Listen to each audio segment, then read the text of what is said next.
Hey everybody, welcome back to the Lost Speed 6 show. I'm your host Steven. I'm glad you're back with us. It's good to have you back, I guess. We have a really fun show today. I'm really excited for this one. We have Mr. Michael Shanks, Melbourne-based filmmaker, writer, special effects animator dude. He's like does everything. Oh, he's also a musician with the under the name Roadgeek, so check that out too. So we had a fun time talking with Michael, and Ryan Pressman's with me on this one as well. So if you haven't checked out Michael Shanks' work, go to timtimfed on, that's one word, timtimfed, on YouTube. Roadgeek, where you can find music. But it was a really, really fun time. It just kind of starts going. This is one of those pods that just sort of takes over, the conversation takes over and becomes less of a interview and more of a hang, which I always like. So anyway, I'm going to stop talking.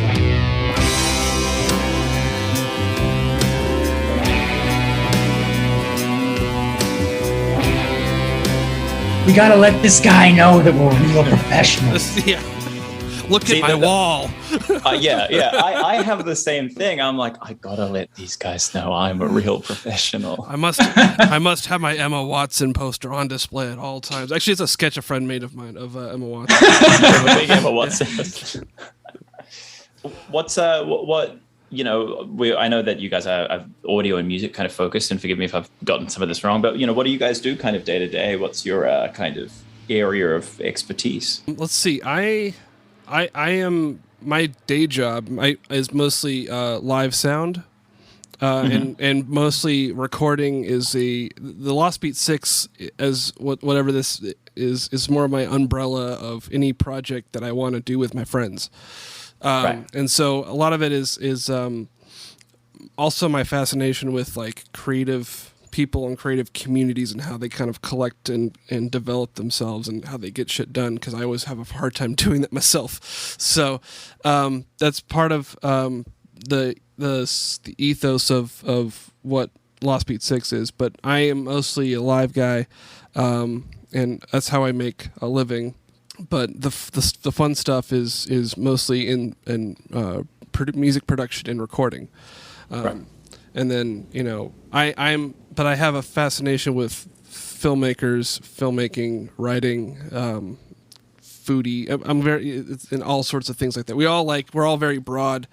We like a lot of broad topics. So this is kind of an excuse for us to kind of pick the brains of creators we like, of writers we like, of musicians we like, and will agree to talk to us as well. Right. Sorry, I'm just distracted by the fact that you put your kitchen as your background. Okay. No one's going to see this. I know. Okay. All right. Welcome, Michael Shanks, to the show, the Lost Beat 6 show. Hello. Thanks for having me. Good to have you on. And I'm usually I am kind of the more or less the host of the show, but Ryan is once again our moderator for our discussion, as he's your guy, as he was the one who wanted you on here. That sounds so wrong. You're doing great, Steve. Keep going. Yeah, sure. But I'm going to go ahead and defer to Ryan again on the questions here, and I'll just pop in with if something comes in that I have a question for or something to chime in on. So take it away, great. Ryan. You know, we've already bonded over the framed King Crimson records on your back wall. Yeah. So we're really, Ryan's got to curry my favor, really, because you're already in my good books. Fantastic. Ryan has distractedly changed his Zoom background to a non-angle correct background of his kitchen, which is odd. Well, yeah, I don't know. I was in my room and I was like, it's kind of dingy in here. And then I just went, well, this is a picture of my kitchen right as I was like about to move in a couple weeks back. So I was like, it's still my place, technically. But so you're a recent mover. I'm a recent mover.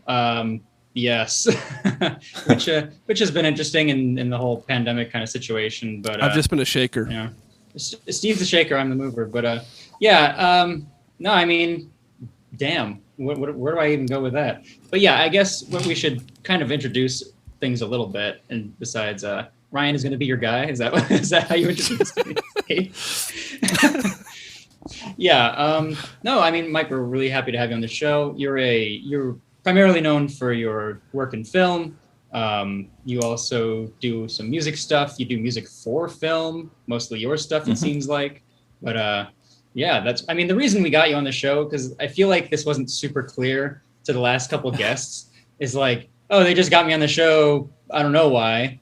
But usually I'm like, no, these are people we find interesting. We actually like their stuff. So it's just like, we like, I don't know. It's just, I don't want to think it's like, this is like totally random. We're just like, email this guy. Look, it's a pandemic. We're all bored. It's like, who's got a shitty YouTube video? Oh, this guy, timtimfed. Okay, cool. But yeah. Actually, the way I discovered your stuff was through your music, Roadgeek. Oh, really? Wow. Yeah, because I was like, I think it was like a Reddit post like 8 years ago with the On the Borderline video.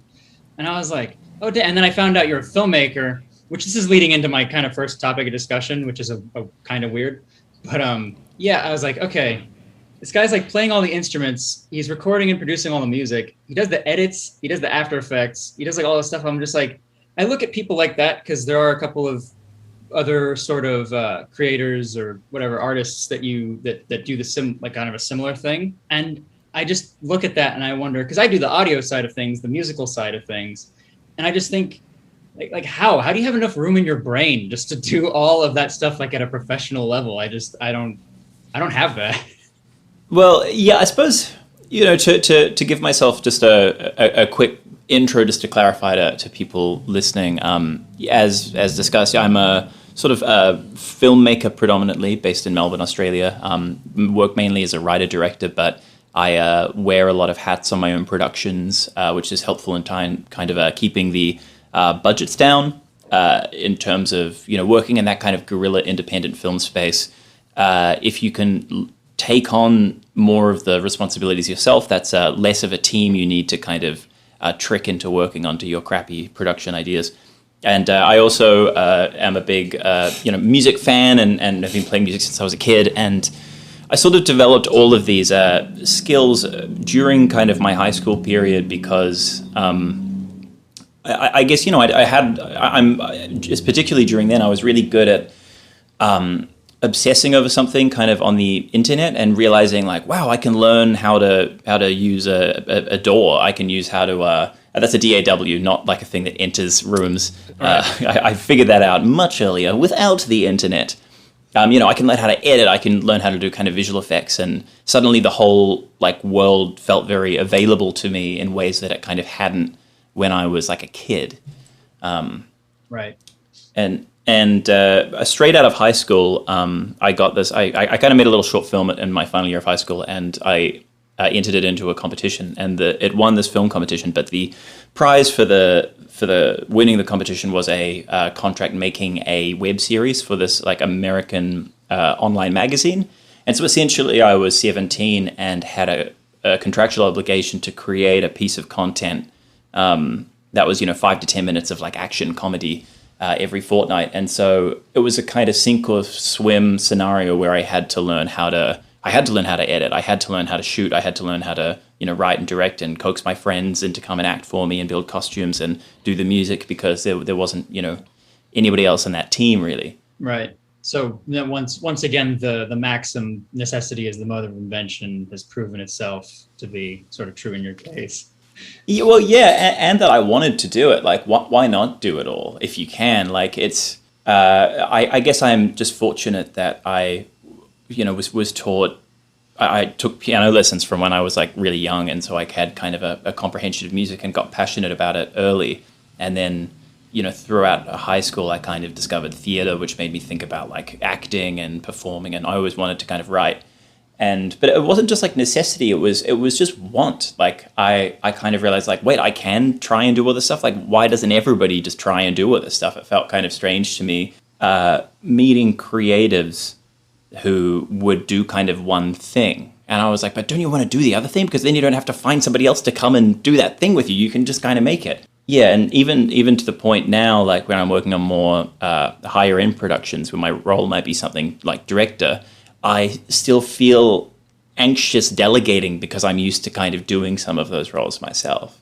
Like working with other visual effects people, because I usually do my own visual effects, is challenging because I usually have everything come through the filter of me, which has, good and bad qualities to it. So actually that kind of leads to an interesting point is since you now have been a part of other larger projects that require a bigger team, since you have to delegate those things that you're so used to doing, do you find, like, what kind of standards do you set for the people that are working under you? What do you try to go by? Oh, I want them to do what I would do, or do you try to just meet a certain quality standard? What do you look for when people are doing the things that you do? It's a good question with a strange answer, because I think I kind of hold. I mean, one thing that we've been kind of talking around is that old adage of, like a jack of all trades, master of none. And I think that is quite true of me, who, I can do a lot of things, but I can't do any of those things as well as somebody that is an expert at that stuff. Kind of counterintuitively, I often hold other people in my crew to kind of a low standard. And that's not a diss on them, but I'm so used to I cut my teeth in this world where you couldn't pay anybody. There was no money. It was just indie. It was, let's just, get a rabble together and make stuff happen. And so still when I'm on set, some people are actually getting paid to, say, make a costume, to what I want as the director. I still think of them as like my friend's cousin who's coming to help. And I'm like, what? You made this jacket? It's wrong, but you made the jacket. I love you. This jacket will do. Which is, I think something that I am not particularly good at as a director, which is kind of being more, not tyrannical, but just being more firm. But that said, I also completely know what I want, and so hold people to high standards in that respect. Like I know very firmly what I want, and I will get it. But in terms of kind of the more craft or production styles, I'm just so grateful to have people on board that I can just kind of be like, yeah, cool. Yeah, I just imagine you going over to the craft table and being like, you call this food? I used to cook all the meals on the sets. You don't understand. I do everything on my productions. That's where I come from. That's the purest auteur, That's, Wagner was known for cooking up a great goulash when he was, doing everything. I mean, the last music video we made together, I cooked the food. There we go. That's true. You did cook. And I drank all the booze. How was the food, Ryan? Was it good? What's the review? It was. How many Michelin stars? Well, that's interesting because Steve actually is like. Steve practices like the art of barbecue, sort of. He's sort of. It's been a while, but yeah. Well, because you haven't really had a reason to make barbecue for like a bunch of people at in the last year and a half or so. So I also don't like to clean my smoker. Yeah, it's just deteriorated. Let it get all the flavors. It's all rusted out. But Steve likes to barbecue low and slow, like smoker Texas style kind of barbecue. And that day actually wasn't that. We had a California style barbecue tri-tip. But Steve's great at that stuff. So it was quite delicious, and everybody on set appreciated it. That was an interesting day. Steve did an excellent job, and I'll be sure to hire you in the future for craft services. Yeah, but nothing else. But I guess that's shit. I just had an idea and it went away. Sorry. I gotta go find it. But no, okay. The whole like Ryan's craft service. I was thinking about barbecue, and then I was like, oh, now I've lost the. What we're talking about, film or something? No, but I mean, so it's sort of. Sorry, going back to how you approach delegation. It's sort of obviously you have to be firm. You have to be the boss a lot of the time and wear that hat. But you sort of take on. I don't know. It seems like you just sort of try to maintain that attitude of the DIY, and as long as you sort of have that sort of that approach, or that, I guess attitude's a fine word, then that kind of guides the production no matter how big a budget. Is that sort of guide? Yeah, I would say so. I think it's as as said, I do bits and bobs, but kind of predominantly it's kind of writing and directing are kind of the kind of main things I think of myself as. And as a director, you don't really see other directors' sets. It's kind of a solipsistic profession in some ways. And so because I didn't go to like film school or anything, I often feel like I don't really know what I'm doing outside of when I'm used to yell at my friends to kind of do what I wanted. And then you end up going on other people's sets, and directors kind of sit maybe at like Video Village and kind of keep a distance from the crew at a lot of the time, whilst I very much want to be there, next to the person operating the camera, which isn't me being like, man, I'm so cool and hands-on. Because I'm also sort of saying like, I'm a little bit maybe unprofessional because I have a kind of like, can you believe we get to fucking do this kind of quality to it. Like in terms of being like firm with direction, I try and make the sets that I'm on, because even when we've got money, we never have enough as much money as we want. Like I just try and keep them very like silly and fun and try and kind of break people into the sense that we are kind of getting to do something kind of goofy and silly together. No, actually, that's interesting that you brought that up, because I mean, I kind of feel the same way a lot of the time. Obviously you have to, get things done, but I mean, I don't know, it's just, I know so many people in other creative spaces, whether it be music or film, and they're just like, the attitudes that I find that I don't really, I guess, mesh with are just the people who are like complaining all the time. It's like, well, no one's making you do this. There's better paying jobs in other industries. There's this is a hard, doing a creative job it's hard to because there's so much competition. But and the other thing is like people who kind of take it for granted, and they're like, oh yeah, another day at the office. I'm like, dude, you get to like make things for a living. That's so cool. That's so great. Like you don't have to sit in a freaking, you don't have to do manual labor like I used to do, or you don't have to do like, like sit in a miserable cubicle, which some people aren't miserable in cubicles, and I do not judge them, but I was. So I guess for that kind of thing, I see that and I'm like, dude, this is the thing that you're good at and you like doing. Why would you take this for granted? So yeah, I kind of agree with you on that in that sense, and keeping it sort of lighthearted, but still, to the point. But also, where am I going with this? I'm just saying, like, yeah, I agree. You're just with you. like, it sounds like yeah. platonic justice there. It's just, you should do what you're really good at doing and what you like doing. That's the. You should and you have to.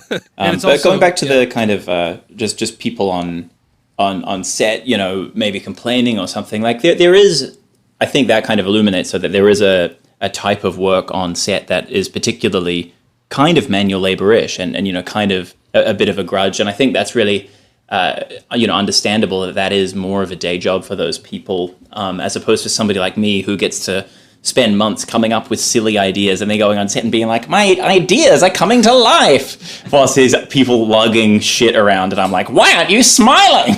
But that's all I'm doing is begrudging the asshole who thought up this crazy stage design.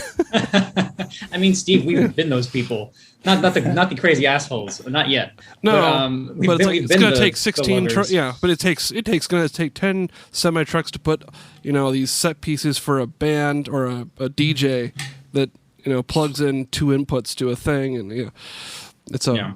Well, it's like that episode of The Simpsons where Bart becomes the I Didn't Do It kid episode, and he gets a job at Krusty the Clown show. And he goes up to like a camera and he says like, wow, you work in showbiz. Like, you're the luckiest man alive. And he says, I wish I was dead, and walks away. It's like, yeah, I guess that's probably true. Yeah. So like, and on that thing, like when I'm, I actually heard something kind of interesting on a podcast the other day. No other podcasts exist. We don't know who listens. I'm convinced no one listens to our show. I have numbers to prove me wrong, but yeah, go ahead. Yeah, but assume don't tell the guest that. Assume no one listens to this. Steve, this is our vanity project. Syndrome. You've seen that people listen to this. You're just psyching yourself out, man. But yes, don't tell that to the guest, even if it was true. Sure. Regardless. Well, I heard something interesting. It was the Script Notes podcast with Craig Mazin and John August, which is something I've only just kind of started listening to. But they were talking about strikes and how one thing from a crew point of view versus the kind of above the line people is that people like writers and directors we're trying to jam so much into our budget that on set we're always in crunch time, right? We spend the months writing the script and planning it and booking everything, and then when you're on set, like every minute is so expensive, and if you lose a day, you can be fucked. So you're constantly on crunch. But then you think about those, and it sounds like you guys, at least Stephen, you're saying you do live sound, like you're maybe doing that every single day. And if every production that yours on thinks of production as crunch time, like those people must just be constantly in crunch. They must be exhausted and overwhelmed. It must be a nightmare. It is, but with the live situation, when you're done with the show, you're done with the show, and you can move on and do it next day. It's almost like there's a release to that finish, or there's even if you had weird events and hiccups and things, once you got through it, it's like, okay, cool, got through that, and then you can fix it for the next day and see if you get through it. It's a little it's closer to like a cooking, like a dinner rush. Mm-hmm. Than it is a film. Everything comes back to cooking with you.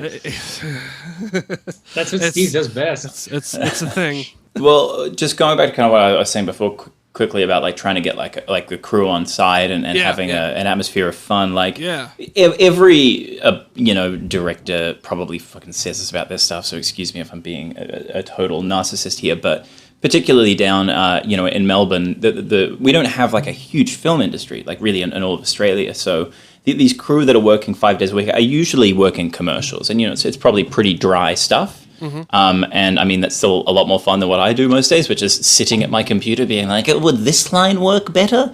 But what's fun for me is the things that I make are very like high premisey. They're very I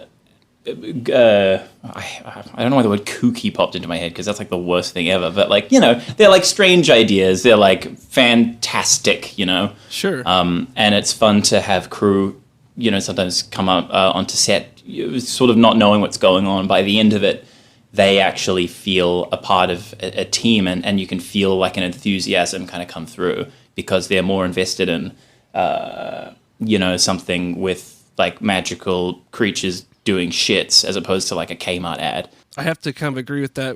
And I don't want to generalize the Australian at large, because it's good. But one of my favorite shows is the Danger Five guys out of Adelaide, and of course they have a similar. They're a little more on the practical side than the digital side, but it always seems to be very high concept stuff that comes out of stuff that I enjoy. That's being exported.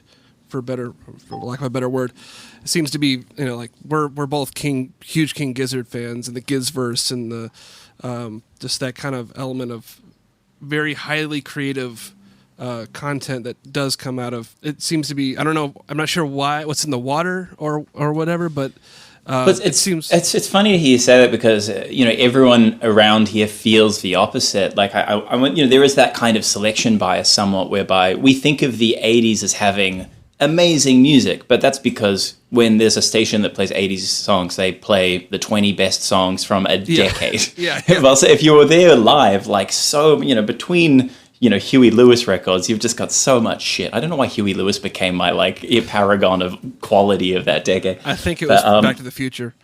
Yeah, I think that, Power of Love, when I think of 80s, that's the first song that pops into my head. But, living so far away, like it stands to reason that like Danger 5, which is probably the best TV program ever made in Australia, gives us a good name. Whilst when you're down here, like we don't, people only watch American shows down here, really. People only watch American shows or maybe UK shows. Like we don't produce, we produce such a small amount of scripted narrative that it's negligible. We basically make a few soap operas, and that's really it. It's pretty kind of, sometimes it feels a little bit of a cultural wasteland down here. So, well, that brings up an interesting point. I know I got to stop saying that line. That brings up an interesting point. It's good. It's what happens when you pull the thing at the back of your action figure. Yeah, my action figure is that. Wait, Steve, what's my other one? I have that brings up an interesting point. And what's the other one I say all the time? That's what that means? You kind of No, not that that's what that means. It's the freaking, what's the catchphrase I have? It's like, oh man, I can't remember. This is it's Oh, it gets the job done. It gets the job done. Yeah. It gets the job done. Do you like it? that. Yeah, it gets the job done. Yeah, okay, it gets the job done. Yeah, but I'm sorry. On that note of what you were just saying about Australia being, I mean, in your words, I don't believe this necessarily. I'm not really qualified enough to comment on it. But in your words of Australia feeling like it can be a cultural wasteland, so does that act as like? Is that something that is daunting to you? Go, oh God, who's going to see this? Or is it something that is motivating and go, oh, there's this cultural wasteland. Let's fill it with things. Or is it both? I don't know. Well, look, I think that is, saying cultural wasteland, that's too harsh. I'm sure there's certain people that disagree, but like musically, disagree. Like I actually think like the Australian music scene is like great. I think it's always been cool. Like every year I discover like great Australian music, and it rules. I mean more specifically the film and TV side of things. Like I think that outside of Auntie Donna's Big Old House of Fun, I can't really think of a good, a really kind of paradigm shifting Australian television show, particularly cross culturally. And if you're aware of that show by Auntie Donna, like that was a show that those guys have been doing amazing work for years, and they got 2 pilots funded by local Australian networks that didn't get the go-ahead, even though the pilots were, I've seen them, amazingly good. And it actually took them going over to America for somebody to go, oh, these guys are good, and they got this Netflix show, and it was a huge deal. Yeah. Like it was, they had to kind of escape this strange insular film and television world of that. Like, I mean, if I ask you guys, like, what's the most recent Australian film you watched? Could you think of anything? Mad Max, I think. Yeah, really. That's probably the one. Yeah. I saw Gallipoli, but that's not necessarily a recent movie. No. I mean, even Mad Max, even if you mean Fury Road, that's like half a decade ago right now or something. Yeah. And oftentimes, when I say this before to Americans, I say like, no, you guys have a great film industry. I'm not a Baz Luhrmann Animal fan Kingdom. Either. Yeah. Right, yeah. I don't really like Baz Luhrmann, but that's just me. But again, he's a '90s guy, really. True. Like it's hard to think of ones that have made big cultural impact since. Animal Kingdom was a big one for sure, and it's a great film. But also, when people point to that as a recent Australian film, that's a decade old, if not more. Right, but as with that said, when you say, okay, well, there's not, it's not really. I guess Australia's not really known for its film industry per se. And I mean, we're just taking your word for that. I mean, you could be a complete liar. I have no idea. I just met you like 45 minutes ago.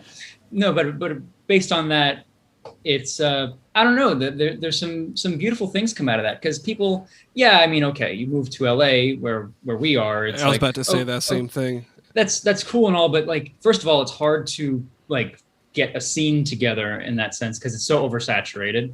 And it's a lot of competition, people trampling over each other to get opportunities. It's much less communal. It's much more cutthroat and much more also there's too much stuff going on. When people from other parts of the country who I know and stuff will say like, hey, I'm thinking about moving to LA for music. I'm like, don't, you're better. You don't have to, first of all, anymore. And second of all, like, I just don't think I don't think you're going to find here what you want. The best thing in these like cultural big hubs, the best thing about them is there's no shortage of talent. They're everywhere. That's what's great about it.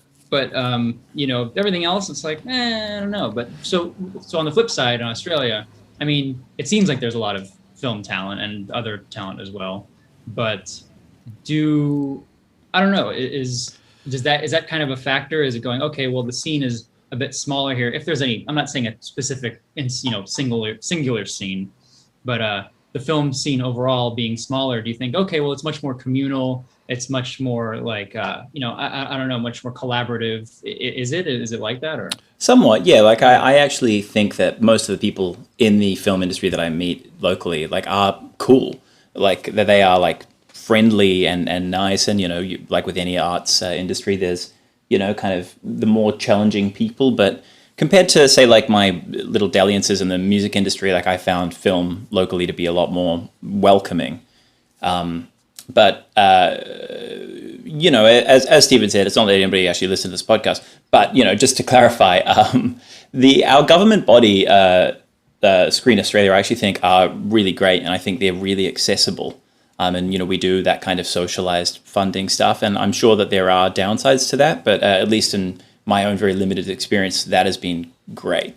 But in the inverse of what you're saying about LA, about how everybody's there kind of trying to get these roles, There's is almost that an oversaturation, Yeah, but in Australia, we only have like 3 TV channels really, and of those, only one of them has I think we have like 4 TV channels, and 2 of them have mandates that they have to do like Australian content, and that's 20 to 30% or something, and that stuff is usually therefore because people aren't. Sorry, I'm like talking all over the place, but because people of kind of my age and younger aren't watching traditional television so much, a lot of that content that is made is pegged at often 50 plus kind of human interesty sort of stuff. Often there's not a lot of scripted stuff, and the stuff that there is quite dry. Like it's hard to imagine a sort of like 16 to 35-year-old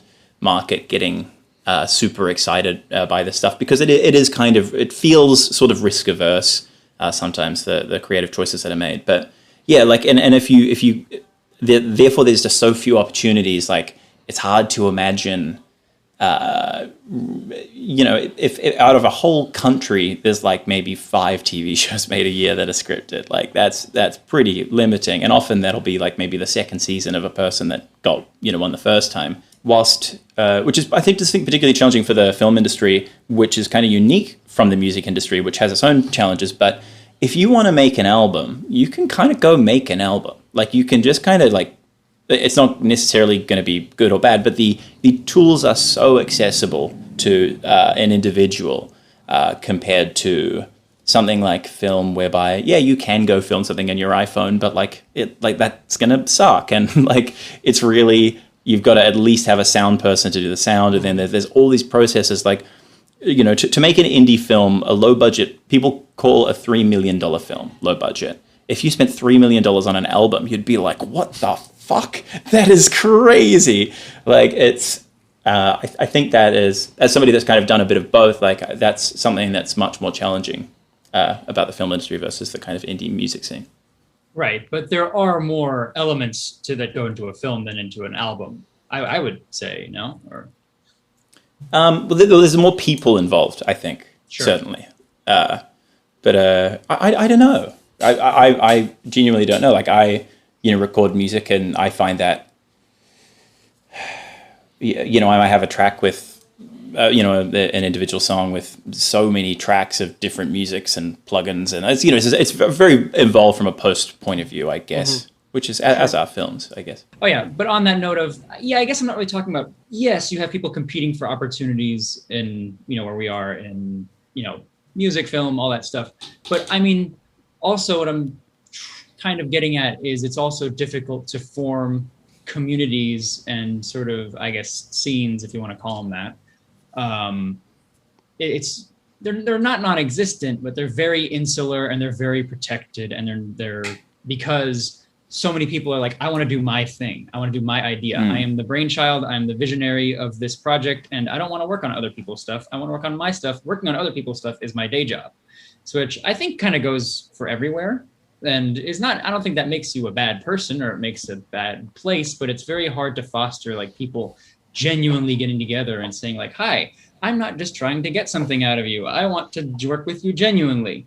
And I guess I was just wondering if that's like a kind of a similar issue in Australia or where you are in Australia or anything like that. I don't know. I really don't know how to answer that. Sorry, I think I got a wee bit lost. Sorry, should I clarify or just move on? Because that was a weird question. Maybe I can kind of condense that a little bit. Okay. I think basically because of the oversaturation, we seem to have he lives like Ryan lives in LA County in like the Valley, and I live outside of it where I can kind of like not have the Hollywood vibes. But we notice it. We work a lot in the industry. I've actually done events where like I think the Australian, I think it's probably Screen Australia was actually trying to get... Screen Australia is our big body. And they were trying to get, Hollywood producers to come, get tax incentives to come out and shoot there. But anyway, the point was we see basically the way we view Los Angeles in their entertainment hub is very kind of cold and not very welcoming, in terms of just everybody kind of trying to go after stuff. And I think I'm uncondensing everything. Basically, he's saying, I think what he's trying to say is, it easier to build a creative community with fewer, less competitive people. Did I get that right? Did I fuck up that? That's the general idea. Yes. Okay. That's the jelly that was. Do you find the people you work with a lot to be more eclectic and down with what you're doing, and is there a community built on that? I have found that with the teams that I've been able to get around kind of my projects, but I am coming from a slightly outside point of view, whereby a lot of the projects that I've got, like, I kind of have sort of put together, like I really do kind of sit in my room and work on something until I think, okay, this is ready, and then try and get some money. And I've been very lucky to kind of, get a lot of those things up, as opposed to, the people that are going to every conference, every this, every that, networking, trying to be more of an outwardly facing member of that community. And I think it's probably fairly similar, right? Like, it's just a little, it's smaller, but there's also less opportunities. So whilst there's less people competing, there's maybe less opportunity. So you still have that sense of people, really want their shot, quote unquote. Mm-hmm. Yeah. And look, again, not to say that we don't make stuff at all, but I had a thought before about how I think that the Australian music industry is so cool. That over the last 10 years, a main radio station, Triple J. Obviously, it's a pop music station of sorts. Like, it moves along with the times. Like, it changes. It has changed genre every year in terms of the music that gets put on it, both locally and internationally. Whilst when I think of the main Australian television creator, the ABC, who are our best thing we've got, I think that the genre of television programs they were making 10 years ago are the exact same genre they're making now, and it hasn't really changed, which I think can be a little dispiriting in terms of something to kind of break through. You mentioned Danger 5 before, which was, quite a while ago. That was... It is, yeah. I think that's an example of those guys really made something so specific that they kind of made so much of on their own chutzpah that they kind of forced their way into getting this kind of opportunity, which is amazing, and, more people should do, and kind of what I tried to do with Wizards and stuff, but... I would love to see our local networks making something a bit more kind of genre savvy, as opposed to drama about local communities and panel shows and the occasional sketch show. And I feel that could be it almost feels like derivative of BBC shows, where they're very kind of low budget. I noticed, when you were watching your behind the scenes and the concept, that was very much that was a very key point of we didn't want to make I think you said theater with cameras instead of very hyper. So the focus on the hyper realistic or the almost silly visual elements, which is what I kind of enjoyed, especially Butterman, the butter guy. Oh yeah, that's a very very stupid character. I do know that I heard that the former head of the kind of our main broadcaster would find comedy projects, was only interested in comedy projects from established stand-up comedians, which makes sense, and comedians often make great shows. But I think that's strange. That always struck me as kind of a bit strange to not have more kind of filmmakers driving ideas, as opposed to kind of comedians who are writers, absolutely, but and then also them be the talent. So kind of. Most of if we ever make scripted shows over here, there's some degree of something like a Master of None, but much lower budget and not as good. Oh, okay, yeah, I see what you mean. Yeah, that kind of comedian-driven thing. Right. Actually, hold on, let me pull the string. That brings up an interesting point. That's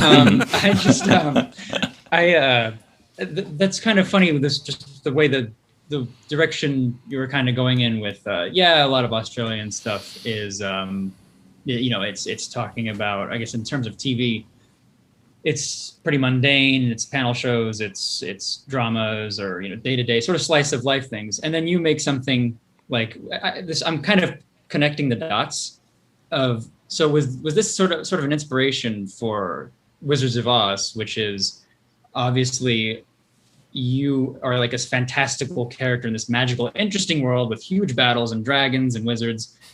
And he's like, I want to go live a normal, mundane life in Australia. And like, obviously circumstances won't let him. I won't spoil the whole thing, but it's sort of a, it's kind of, I'm trying to figure out what the right word is. I guess it's sort of a funny take on what I guess, is this informed by, was the Wizards of Oz was it informed by that sort of just like, okay, we're by my axe to grind against the local film industry? I not my words, but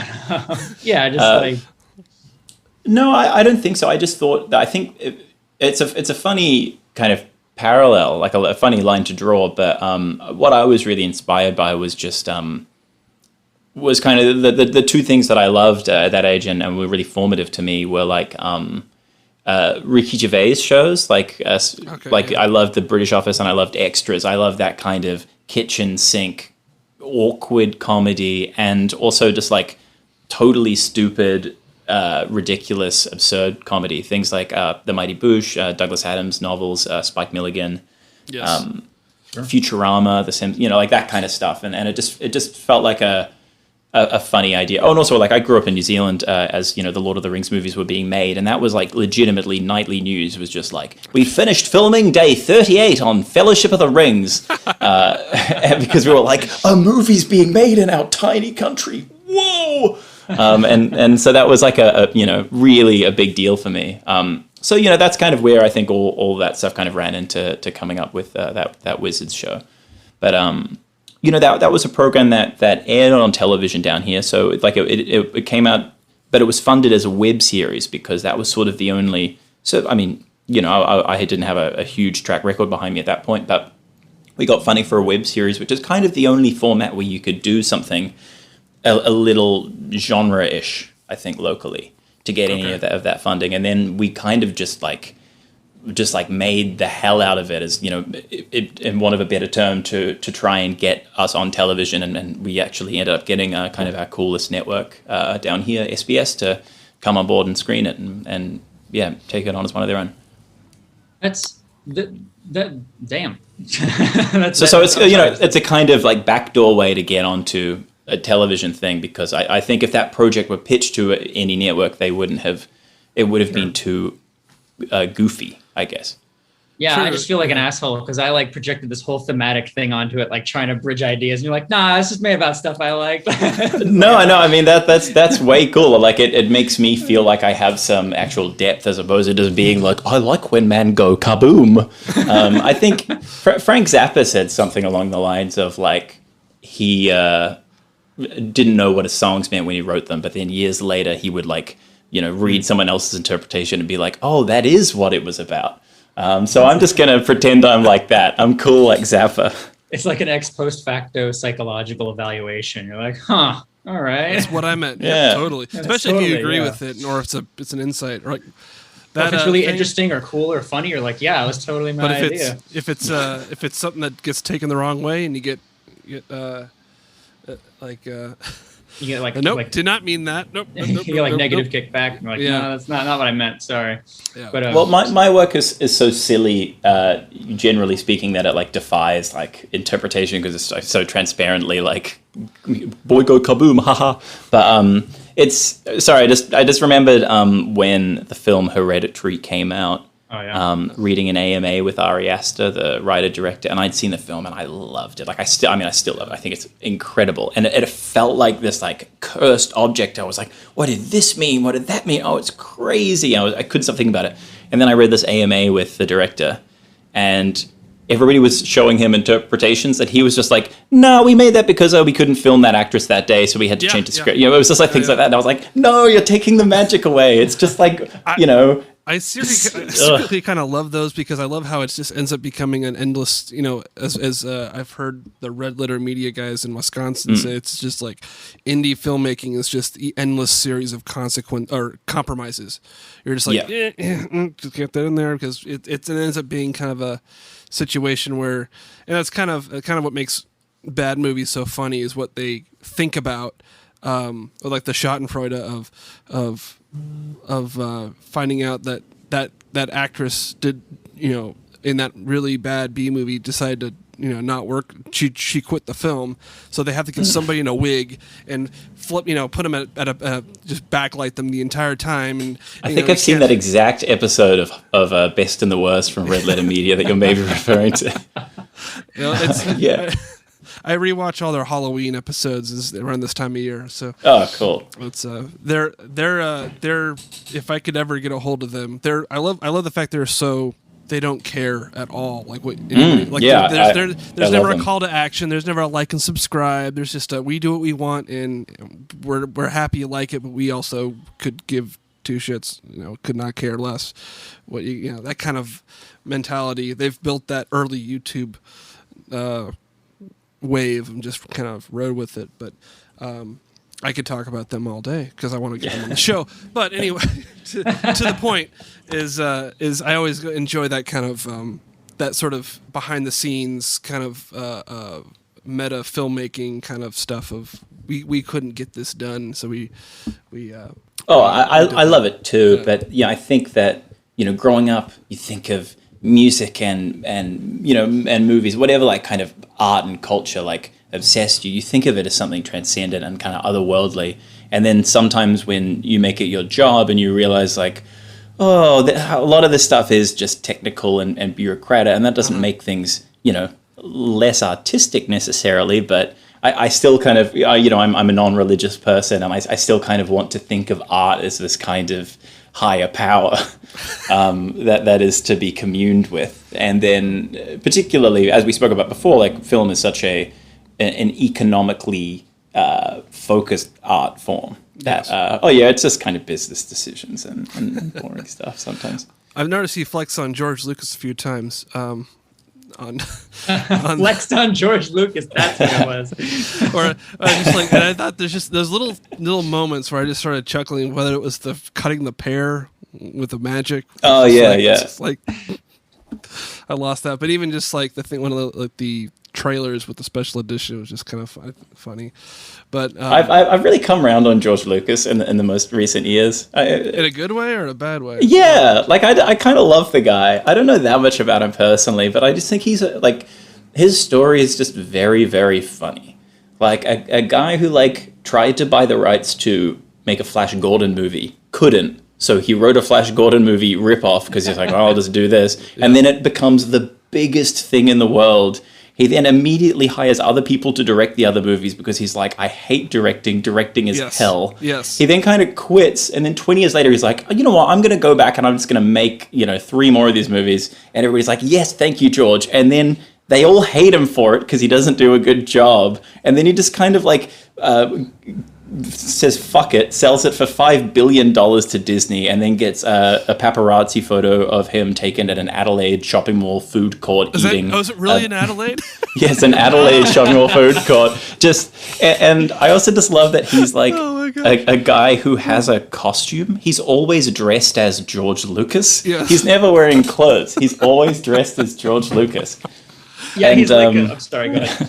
No, go on. No, he's like a what is it? Like an animated sitcom character, like a Futurama character or something. Or just always wearing the same clothes every time. Like it's all he's got. He basically, I like him in doing that. He also basically He designated, what do you call it?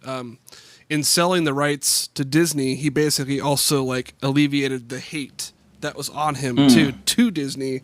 Say, okay, you guys get to do it, and you guys get to handle all the fans and all the love and hate between, of course, Disney had I don't know if there's a bunch of YouTube like movie talk shows, and they're all in the they're all, I'm pretty much, they're all in the Disney is paying them to talk about stuff. I'm pretty sure. I don't have no proof of that other than the fact that they just seem to like always get invited to the premieres and all these different things, and they get access. Yeah, I've heard about that stuff, and I think that if there's truth to it, it might not even be that they're getting paid. Like as you say, it's like we're not paying you, but we might not invite you back for the exclusive preview screenings that then give you exclusive access to the audience who are trying to find stuff on YouTube. So it's kind of more just like a beneficial relationship, I guess. It's almost the most influencer, like the biggest influencer envy thing is we get to go to these things and you, our fans, don't, and we're cool, and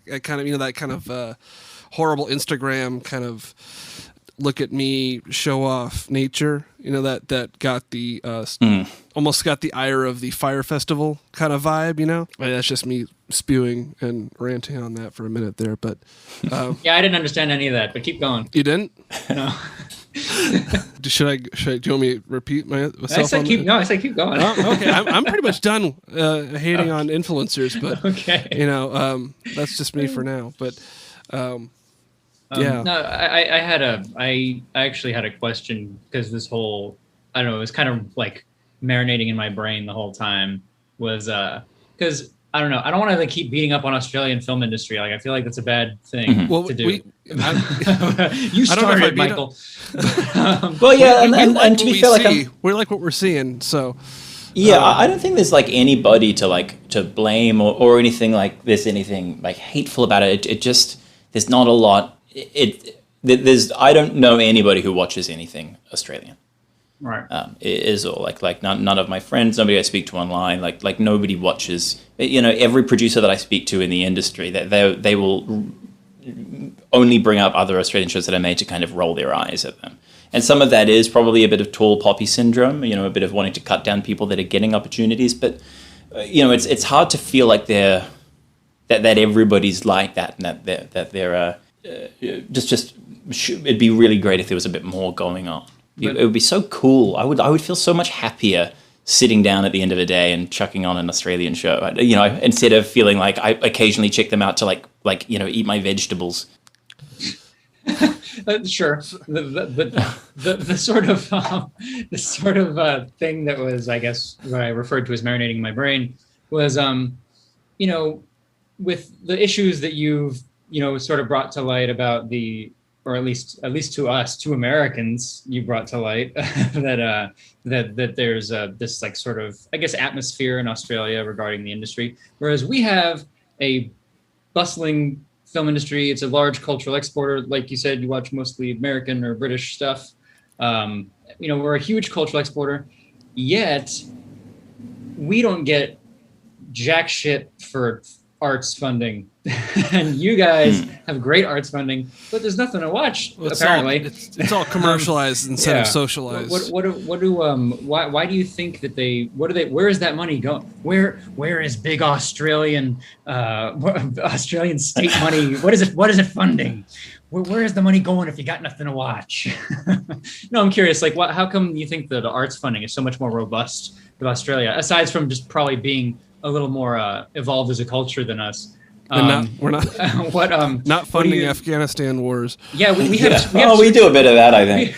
We have $2 trillion worth of Humvees on the other side of the world just sitting there. I mean, we're never going to get back. To be fair, there's like China to worry about as far as the South China Sea, but that's another whole thing. But anyway, before this turns into like a political geopolitical mess, I'm curious why do they have funding for that kind of stuff if it's not super promoted? Well, I think that the funding is, and I'm not exactly sure, but my instinct would be that we have that funding because there isn't the industry that you guys have, and so it's to prop up and promote the arts. That's what I figured. Somewhat, but also with each year, it does seem like we in recent memory, I feel we've had the more conservative side of government in power. I'm trying to remember because we also change prime minister every year because there's always a coup. I don't know if you're aware of that kind of weird part of Australian culture. So that no prime minister serves a full term. They always get replaced halfway through by infighting. Anyway, and so it's like each year the funding for the arts actually seems to be getting smaller and smaller and smaller. I think it's because it's with the more conservative parties in power, it's quite easy to make the case that it's not, like worthwhile to their constituents. But where does it go? Like I don't know. There are it props up a few productions, I suppose, and maybe feature films we're making more of, but they are more on the smaller side of things that a lot of people aren't maybe seeing. And I'm trying to we do a lot of tax incentives for foreign productions as well, which I think is really cool because that helps employ the local crews in order to work on stuff. But it's usually when a film is shooting, say in Melbourne, I feel like whenever I hear about it, because I'm speaking to a friend who's on crew, it's a foreign film, it's an American film, or it's a Chinese film. It's not often an Australian production. Right. We're shooting a lot of Marvel movies up in Sydney and Queensland. I think a lot of them are getting shot up there. Shang-Chi was shot in Sydney. The new Thor, I think, is being shot there, and the last Thor was. Because, we have facilities and tax incentives. Yeah. Sure. I've just been rewatching the Matrix films, which aren't Australian films, but they are shot in Australia. And man, it's so funny to just realize that it's the main street of Sydney behind Neo running around. I don't know why. It's just it's such a treat because you just don't see Australia that often. Yeah, there it is. It's that meme of Leonardo DiCaprio in the freaking exactly. Time in Hollywood. Yeah, it's that one. But where he's pointed. Sorry, that's gonna not go over well in podcast land. Look up Leonardo DiCaprio Once Upon a Time in Hollywood pointing at TV meme, and you'll know what we're talking about. And the two listeners have done it. Okay, cool. yeah, they've got it now. So yeah, because we just did that in unison on screen, and no one's gonna see the screen recording. But yeah, I guess I got a couple more things I guess I'm curious about, and we can kind of wrap things up. But yeah, with you, this is a little bit of a rewind, so bear with me. Yeah. But yeah, we're talking about Wizards of Oz, and a little bit later you mentioned Auntie Donna, and actually one of the main characters in Wizards of Oz is a founding member of Auntie Donna, Mark Bonanno.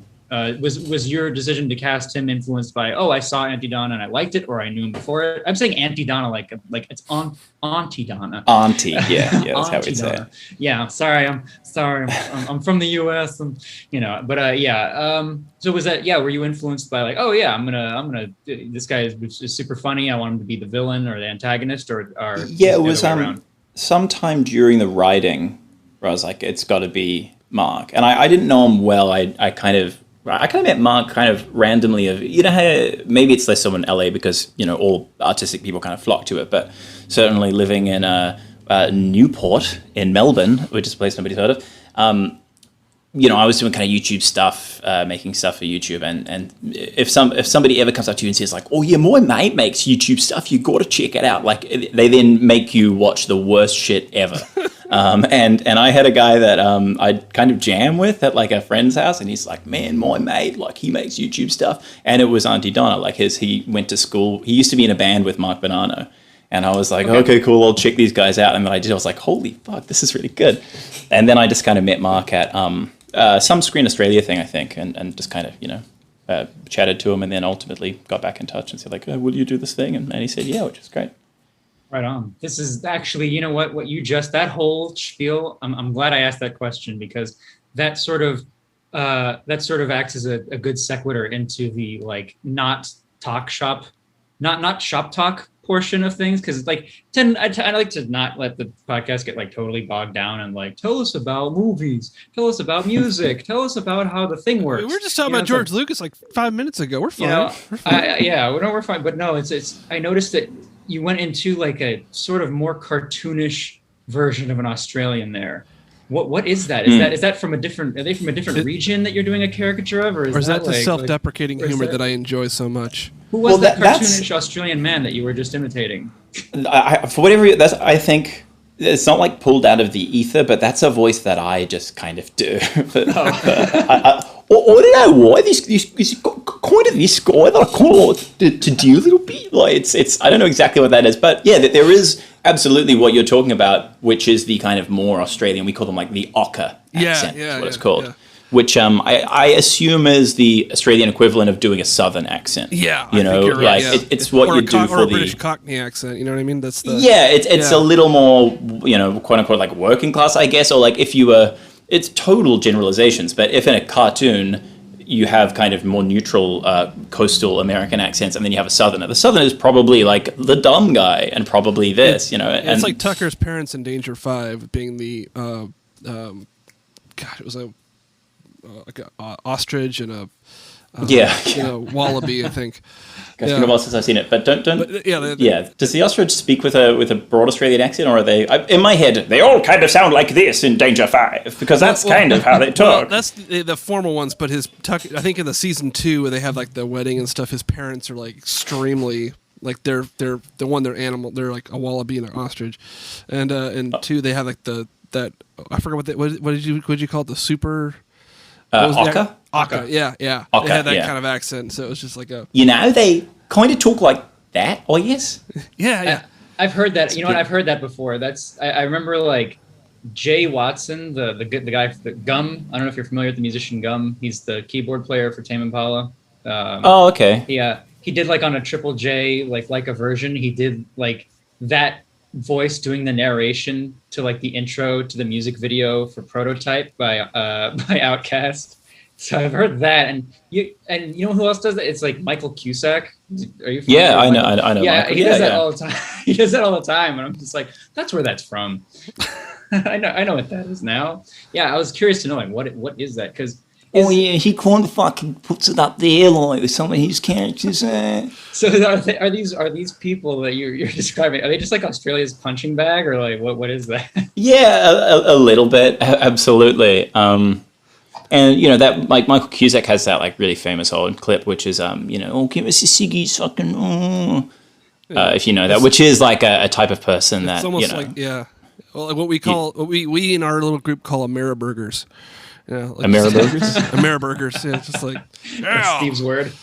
I ripped that off of our friend Eric, who probably ripped it off 4chan, but yeah. Well, I think that on the subject of Australian accents, as a representative of all things Australian, even though I'm technically a New Zealander by birth,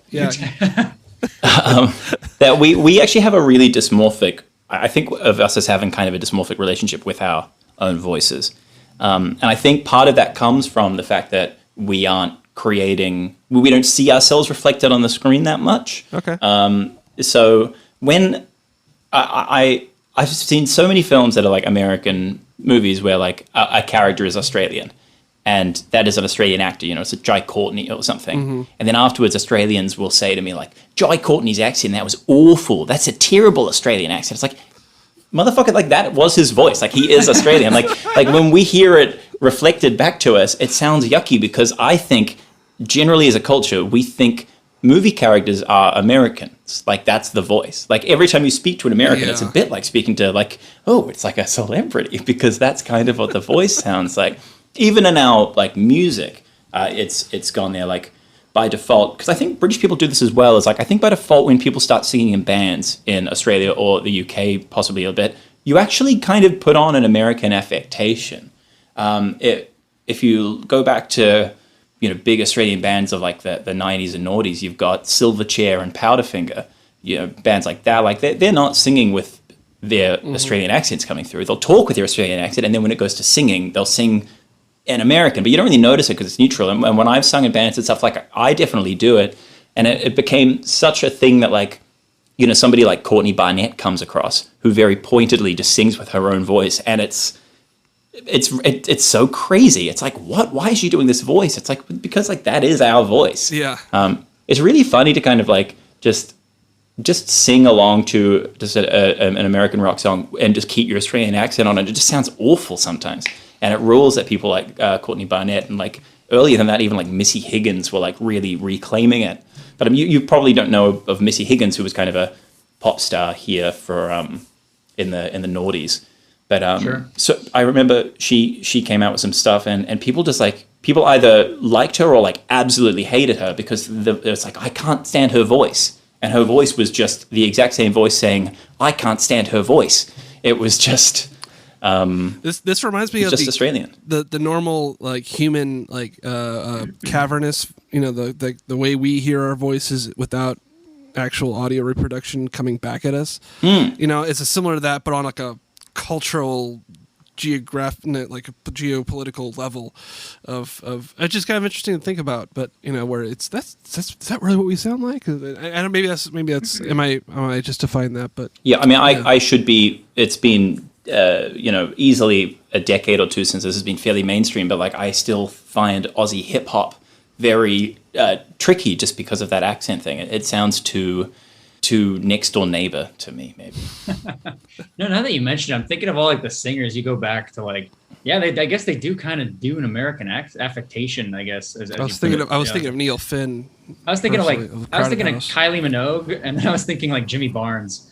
I was like, these are like way like. Yeah, it's kind of. Jimmy Barnes is really American. Oh yeah, he sings like even he's like Kevin a Parker for like a modern one. I think the Bee Gees Gees not doing an Australian accent. The Bee Gees are probably the worst culprit of that, especially with the disco stuff. Yeah, they're not Australian, but are they not? Stigwood is though. They both are Australian and not Australian or something. Yeah, but AC/DC, like, how the fuck did AC/DC find two singers that have the exact same, completely specific voice? I don't understand it. It's like, you hear the first guy that sang for AC/DC, and you're like, no human in history has ever sounded like you. And then he died, and then, like, they just, like, found his replacement. It blows my mind. You imagine the audition just say, rack! Can you say rack?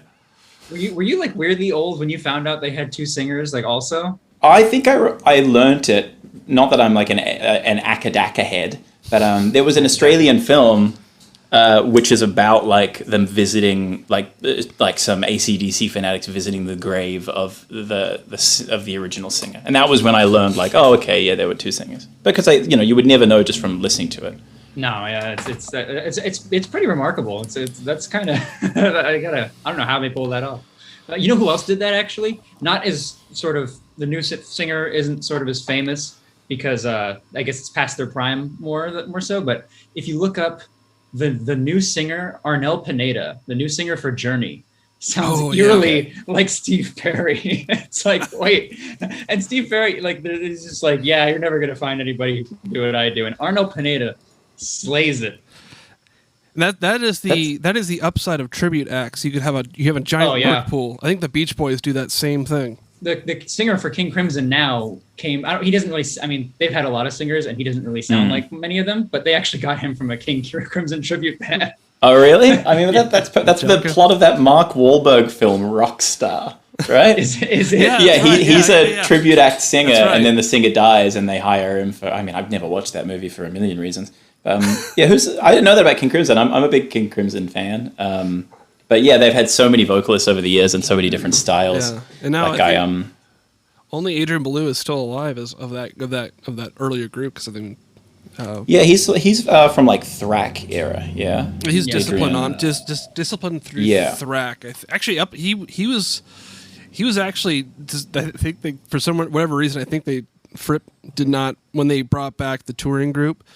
And it had all these different people from all these different eras, because the sax players like Mel Collins from like Islands, and I think he did the solo on Red. He did a couple Red tracks. Oh, okay. And I think Fripp did not put Belew on for the show. He got everybody but him. And I thought, I don't want him. Like, in a very weird Fripp, just like, yeah, nope, thanks, we'll do that. Yeah. I like Adrian Belew. I've been a King Crimson fan for years, but there's huge patches of their albums that I kind of haven't really visited until this year, and I think I went through a lot of the Belew years this year. Yeah, as a kind of it's just great. I think that sometimes when bands lose vocalists in particular, when they have such a long tenure, it's like it kind of sometimes feels like a different band. For some reason, I was very hesitant to start. I knew the first original group, and then I was just like, it's not the same. And I don't know what exactly. I think it was maybe Bill Bruford, but I really got into the mid years and the other years. And like, I kind of got used to it because I knew all these other players. Like I grew up on like Peter Gabriel big time, so I knew about Tony Levin, and eventually, when I found out, he's in King Crimson too, like that's kind of cool. All right, it started easing me in, and it was one of the last prog groups I got into. It's now my favorite prog group because of the fact that there always seemed to be like 2 steps ahead of the curve that everybody else was doing.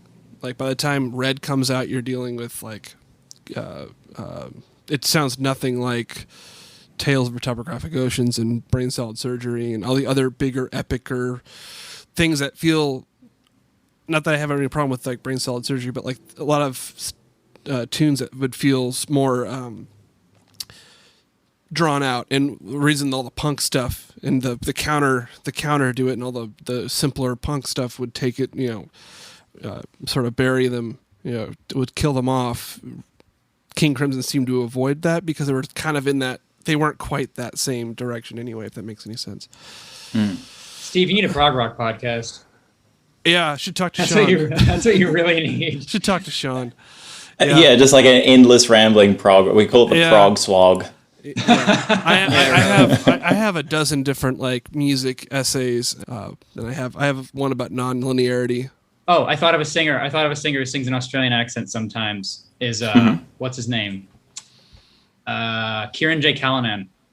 Yeah. He does it sometimes, and it's pretty rad too. He like really leans into it, and I love that especially because he sings about weird shit.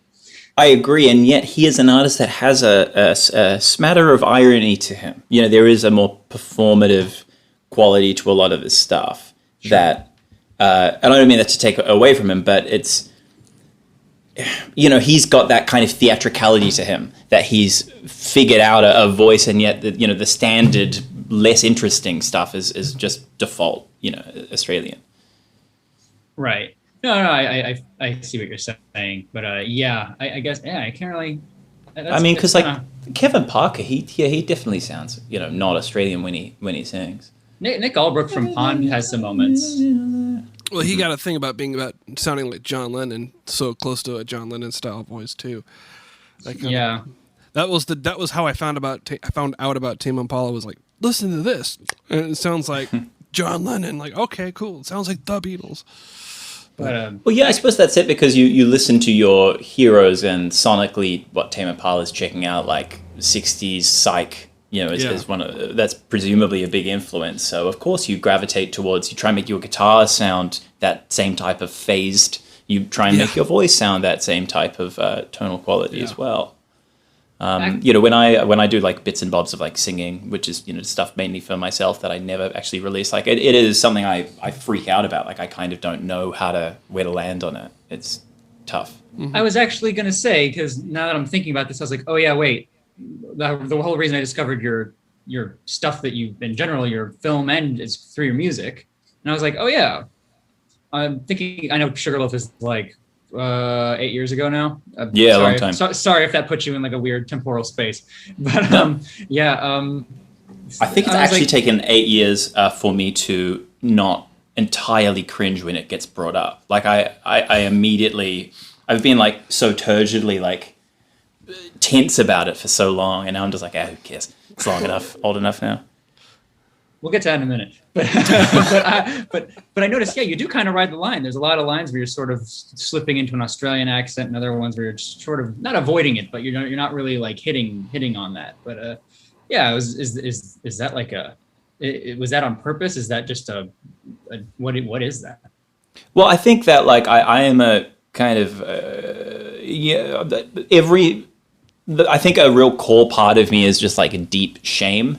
And I always felt like, I was making this album because I wanted to like make an album, and I was like, figuring out how to kind of record and stuff. And yeah, cool. I spent a lot of time kind of writing music and doing that stuff. But in terms of the vocals on that album, they were, the idea of anybody else hearing them was so awful to me that I remember like my friend's parents were going away for like a weekend, and I like moved with a laptop and my little, PreSonus audio box, and just had an empty house where I could, like, in 2 days, just record these vocals. And I hadn't rehearsed them at all either, because I could never, if anybody heard me, I would turn to ash. So I like, so it's very much like a very, like, what ended up being the final product is like the nascent me trying to like figure out how to sing kind of stuff. So it's very, it doesn't like have a style. I think like I'm kind of, it probably does vary, within the same song what my voice kind of sounds like, because I just had to get it out as quickly as possible or I would never do it. Interesting. Yeah. Well, I'm sorry, just like kind of in the middle of discussing that, you mentioned that you kind of had a cringe about it or a self-consciousness or something that behind Roadgeek, because you haven't put out any of that kind of, you haven't put anything under that name or anything as like a sort of, I guess, more of a pop sensibility or a rock sensibility. Yeah, correct. I haven't done anything about that since. You've done, yeah. Sorry, just to bring that up. You haven't done anything. No. No. It's well, the thing is, I've recorded. No, you did. I'm sorry. You did Time Trap. You did Wizards of Oz. You did. You do your. Oh yeah, no, absolutely. But you're right. I haven't released any music of that style again. But I have made it. I just don't release it. Like I'll get really into it, and I've probably recorded kind of like 2 albums worth of stuff, and then I just get to a point where I suddenly get filled with embarrassment, and I just like cringe myself out of that project, and then reopen it in a new version of Cubase a year later.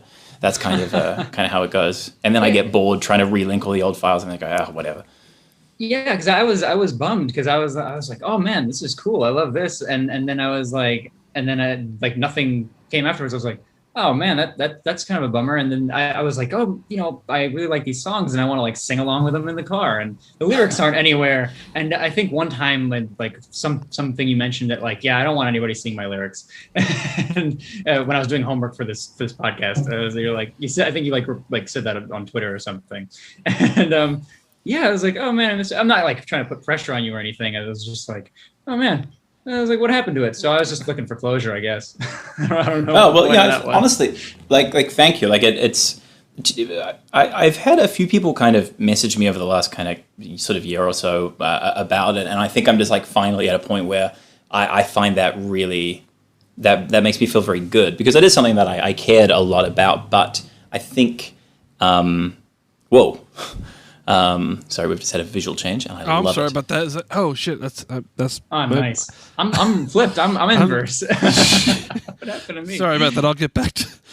Oh my gosh. What did you do, Steve? I didn't think. I thought it was just for me. Oh fuck.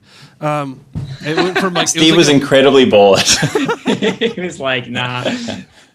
I was like, what if this happened? I'm sorry. I was just thinking I wanted to get more of a better view of everybody. So I'm sorry. I think a thing that I found kind of a bit shameful about that was that's actually a downside of the working so on your own. I think is not having, when you're in a band and you're writing music together, you're validating each other and workshopping things, and doing it by myself. This kind of music stuff, I think just did make it feel very vulnerable. It felt like this kind of little secret thing that I was doing, and I was, having some nice sort of, success, I suppose you might say, in my kind of film work. But all of that stuff was silly. Like, it was all comedy. It was not sincere in that same way, and I wasn't interested in doing, anything ironic with music. And so to put something out that was sincere was a real challenge for me, and I think it still kind of is, because I am quite insincere, and my sort of inner circle of people that I interact with are very, cynical and insincere, and so doing that sort of stuff is, I don't know, I think maybe now that I'm old, now that I'm like 30, I'm like, okay, yeah, I can probably do that now. Oh God, you dog. So on that topic. Sorry, we'll have to put an insert of what happened later that caused that. But I'm just screenshotting that for myself. Okay, sure. I felt like we needed a tension breaker. Well, yeah, we're very insincere record makers ourselves. Oh God. But which probably why we don't cringe at our own stuff as much. We're like, oh, we don't have anything personal to say. I don't know, give or take a couple of Ryan tunes, but. We're always like, yeah, this is great. You should, it's really, I think I have a similar vision if I feeling of like if I wrote anything that actually came from a certain sentimentality, I really don't like listening to it again, until I have something that can counter it. That actually, I'm sorry, I'm gonna talk about me for a second. I feel horrible doing so because we've graciously had you as our guest, but yes, sort of in like recent musical projects that I've worked on, I have this weird idea. It's like, people seem to get the idea, because Steve brought up our stuff that we work on. I was like, people seem to get the idea that I'm like trying to do something silly with my own thing. But I'm like, I want to see if it's possible for someone to like cover the full human spectrum of emotions. So it's like, yeah, we'll do silly things like weird songs about like anime and stuff. And then I'm gonna like, I should also do the like a total complete opposite, which is like raw emotion, like totally like absolutely painful things to listen to, and like see how that goes. I don't know why, it just seems like a fascinating experiment, but I'll let you know how it goes. Well, I feel like some people have done. I'm trying to think of examples of that. Like, I'm not across the Mike Patton pantheon so much, but I feel like maybe that's something like Mr. Bungle might have done, or even you evoked King Giz before. Like, they have such a variety of stuff, from total novelty records to like tracks that are really beautiful. Yeah, true, I think that. No, I'm not saying like I'm being like an innovator or anything, but it's like that's like that just seems so weird and interesting to be like that kind of artist, and I'm like that's fun and emulatable. Well, but, it'd be interesting what the audience reaction would be to that, because you'd have a super funny song, and if you go to a super tragic song juxtaposed to it, do you think it's still a joke or not? I feel like would you be laughing at like really tragic like a Groucho material? Marx? You get like a Groucho Marx situation of like, he like would walk down the street and people would like ask him like for his autograph, whatever. He'd be like, I'm not really not like into it right now. And they'd be like, haha, he's doing his thing. And it's like, no, I'm really not in a good mood. And they're just like, oh, there he is, our guy. He's doing the bit. It's like, or like an Andy Kaufman type thing, I guess. I don't know. That's probably a little sillier, but yeah, I guess that's just kind of, but no, what you were saying is, so do you think that you like hide behind the silliness, or do you think that it's more of just like, I don't know, is that where you prefer to, or that I think silliness can be a vehicle for authenticity and genuine emotion. It's just conveyed differently, I guess. I don't know. Is that something you believe, or do you separate? I do. I think both is true in my case of hiding behind it, but also finding sincerity and insincerity. Like, I think that standing on kind of mawkish sentimentality is often the most the kind of, I don't know, like in moments of genuine like grief and such, like it's so strange to know people where your interactions are always they have a sense of levity to them, and you're being funny and you're being kind of silly, because that's just how humans kind of talk. And then you maybe are at a funeral for somebody like that, or you see somebody like that at a funeral talking, and they're being very, very deadly serious. And it's like this moment that's supposed to be sincere kind of we're so focused on being sincere that it becomes insincerity, that we are performing sadness as it should be from television, as opposed to from the reality is that everything's kind of ridiculous at all times. Yeah, I've been there, done that for sure. My friends have been there, done that when trying to like make stuff, like, because you're young and you want to be super like, or not everybody, but you want to be super, I'm a serious artist who makes important things, and in the music world, we have a friend who calls it welcome to my world music, which I think is like the funniest thing for some reason. I don't know. It's just like a really weird way of putting it. But I was like, that's kind of a good welcome term to my world music. Yeah, it's like Radiohead is like welcome to my world music. Yeah. Something like that. I like welcome to my world music, but it's just like, it's kind of funny when you zoom out and look at it when you have that way. serious moodiness to the, or if you create a thing, it's good. Man. I don't think I've ever had that, but mainly I never considered myself to be a serious musician ever, so that's good. Just, there you go. We spoke about prog before. Like, that's kind of music that can be kind of silly in a way. Like, that was a big thing for me as a teenager. Like, even something that like I do find like dark and sincere, like King Crimson's Red. It is kind of ridiculous that like this just like endless like climbing melodies over these shifting chords. Like, it's so much that it's I don't know. That's a good point. That's fun. A good point. I think it's because we were just talking about the silliness of like Tales of Topographic Oceans. I could never take that album seriously, but I could take Close to the Edge very seriously, or something like that. I mean, I don't know. It depends on. I think maybe the people involved. I'm not sure, because the music. The other thing about that is I think Fripp's got a twisted sense of humor too. And the fact they would come up with How did you do that? Okay, screenshot time. Oh You gotta do man. it. Oh dear. Actually, if you want to see a better album cover, I have my stuff that I usually put up. My stuff. Are that I we usually put doing out this? stuff Is this a show me yours if you show me mine kind of Sure, deal? why not? No, it's a funnier picture. Is if you look up Dr. Fun with no spaces and no punctuation. That's a much more fun album cover. So I was listening, by the way, Stephen. I'm sorry. This is great. But there's I think what I always enjoy me about that era King Crimson is that the idea is that I think that they would run out of material, like original material they wrote, and so half their shows or a good chunk of their actual live shows would just be them kind of collectively improvising like a tune together, which would always have this really kind of cool element where you have really avant-garde, weird, kind of almost annoying kind of tones out of Fripp and Cross, kind of colluding something together, and then eventually Wetton and Bruford would eventually give you a groove to kind of collectively build on top of it, and then you get this climactic kind of glue that just it all comes together really cool like.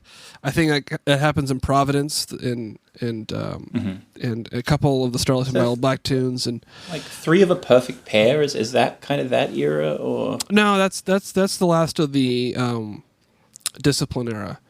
That's Levin and but there's a little bit of stuff in there too. But most of the weird. If you listen to like Providence, we'll let you know off of Starless and Bible Black. Starless and Bible Black, the title track off of Starless and Bible Black, not the Starless of Red, is also a collective improv piece. That kind of like where it's like, okay, where's this going? This is kind of noodly and weird, and but all of a sudden like. Wetton comes in with a bass line, and then Bruford will come in, and it locks in. I'm trying to draw a very stupid parallel here of talking about how prog has a kind of it perhaps is almost like the comedy of music, even though it's not being like funny. It's kind of insincere in some ways, and using the word improv obviously is a comedy thing. Like you don't get improvised drama, really. That's not a thing in terms of film, and yet in terms of music, kind of. It's less overt, but it's play. I guess that's what improv is you're like playing, you're experimenting. Mm-hmm.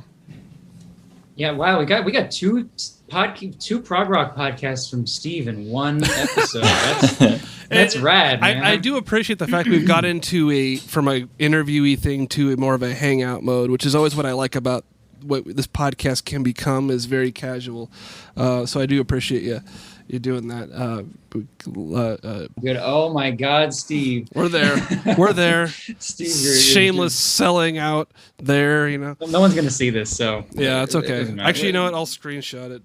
Anyway, the that's what always kept me from doing the video editing is that I this is where I realize I have the limitations. This is cycling back to the initial conversation about the DIY and full circle, jack of all trades, master of none kind of vibe. Is that I realize there's a few things I like doing, and I'm very good at a few things, and I would like to do a lot of other things, but I'm not very good at those other things, and I'm also kind of either.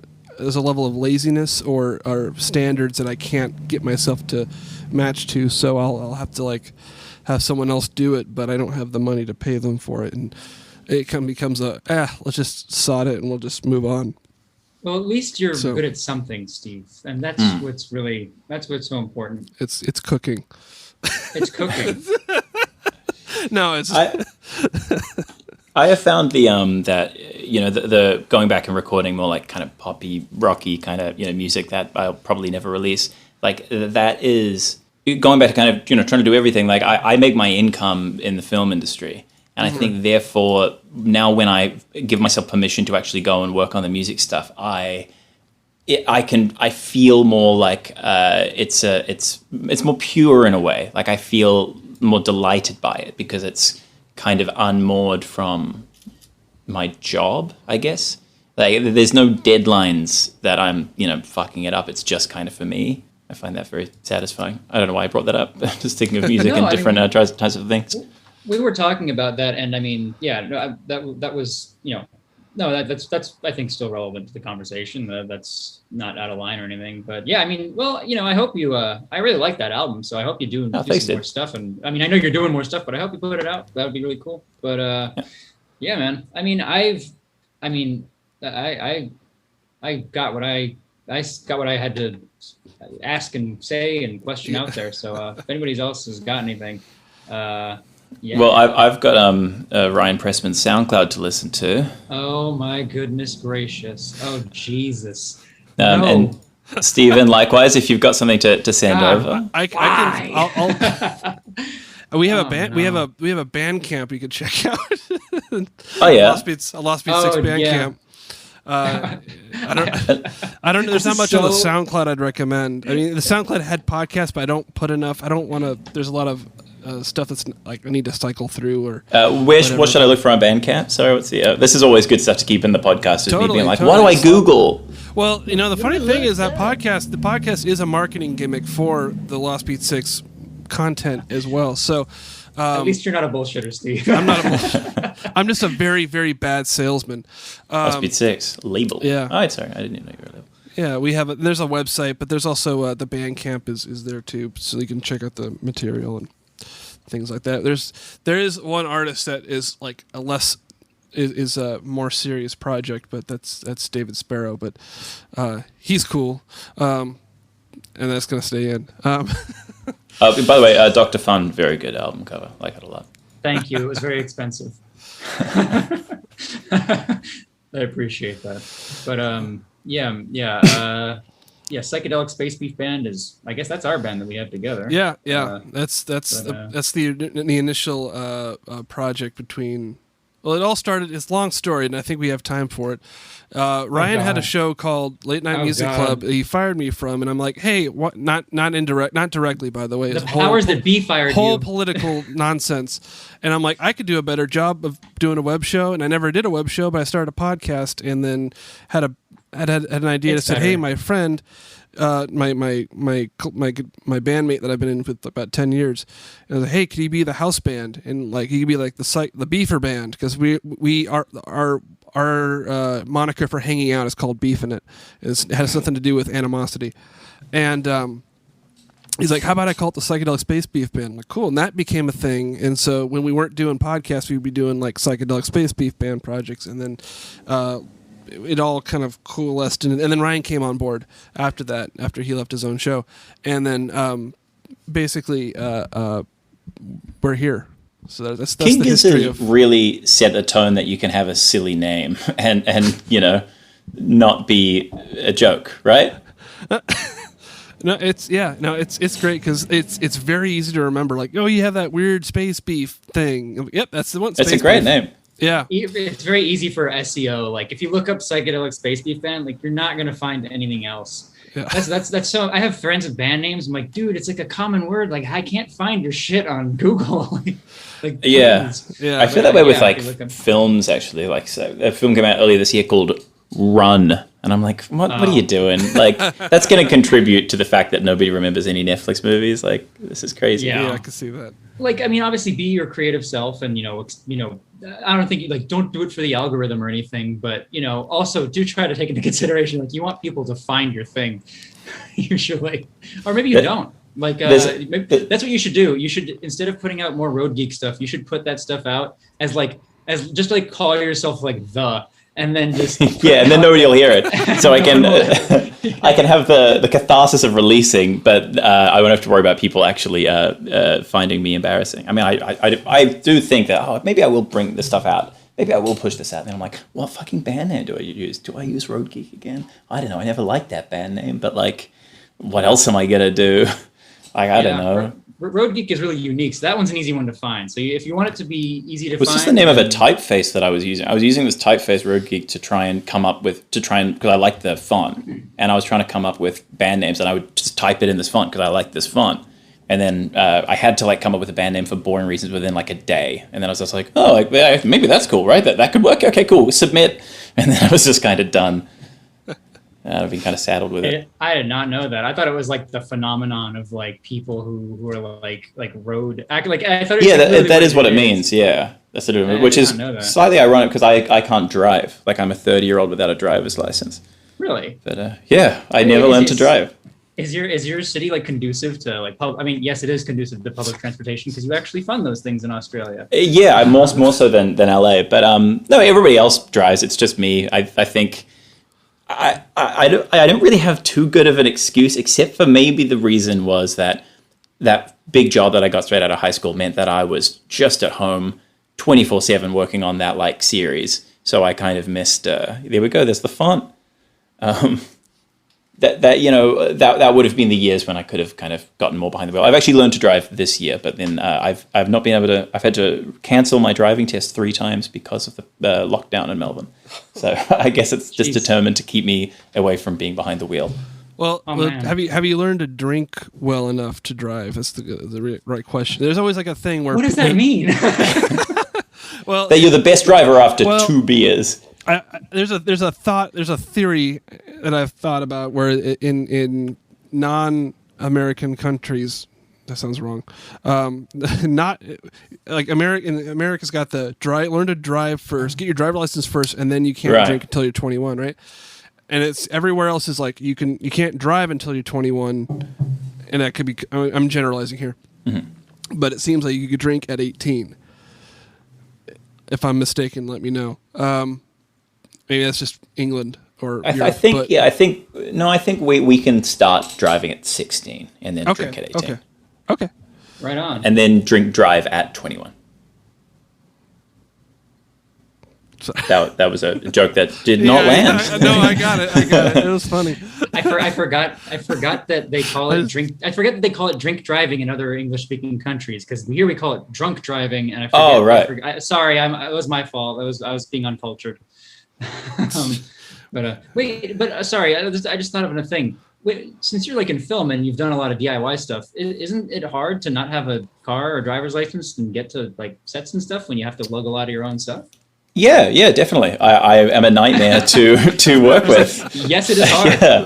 Thanks for having me. Exactly. My producers have really struggled with that. Also, like I've been with my partner for over a decade, and she gets car sick if she's not in the driver's seat. So like, she kind of has to drive everywhere, and I'm like, well, I don't have my license. There's no need to. I'll never be able to use it anyway. But yeah, I just, or if I need to get set, just get a cab, get an Uber. It's cheaper to do that, every now and then to go on set as opposed to have a car all the time. But, now I'm learning to drive. But anyway, this is taking a weird turn. Yeah, it really has. I don't know why we went here. Remember, you can anything you don't like, you can cut. So okay. Yeah, I mean, we've got 2 hours of material, so this has been fantastic. That's a fair point. But no, I mean, we really appreciate you being on the show. My pleasure. It was a lot of fun. Bearing with us through all the weird twists and turns. I have zero charisma, so thank you for like putting up with my weird that Always Sunny in Philadelphia like image of like Charlie with like the beautiful mind like pins and like things behind him. Like, thank you for putting up with my brain doing that. And no, it's been a black. The inverse of a black hole of charisma. It's, this is just everything all sucked into it. Also, I'm sorry. I just noticed how freakish I look right now because I'm like leaning on nothing. Some really skinny arms there. Yeah, I just have this like protrusion coming out of my side. We have to like at least put out screenshots or something. I took a couple. Okay. You look quite vampiric at the moment. Just kind of looming out of the light. Actually, what you just said was unknowingly racist because my grandmother was born in Transylvania, like real life Transylvania. So that's I don't appreciate that at all, Michael. I'm very very sorry. No, it's okay. She's dead. It's fine. She's not gonna know. Well, but if she's from Transylvania, she might come back. Oh shit! I didn't even think of that. Oh no! Oh man! Well, I think that's a good endpoint. Yeah, cool. Just a bit of grandma death talk. Sure. But thank you. No, we really appreciate this. We think your stuff is, we're really big fans of your material. I don't know what to say. We've said so many shitty words for it. Art, content, material. I don't know. Yeah. Like the things you make. Yeah, anything other than content. I don't like the term content. I guess. kind of like it hate either. that. I think we're on agreement there because I think there's a guy I kind of envy and hate at the same time, and he always says content. This is great content. We also always make fun of the Burstimo people, which Burstimo is like this.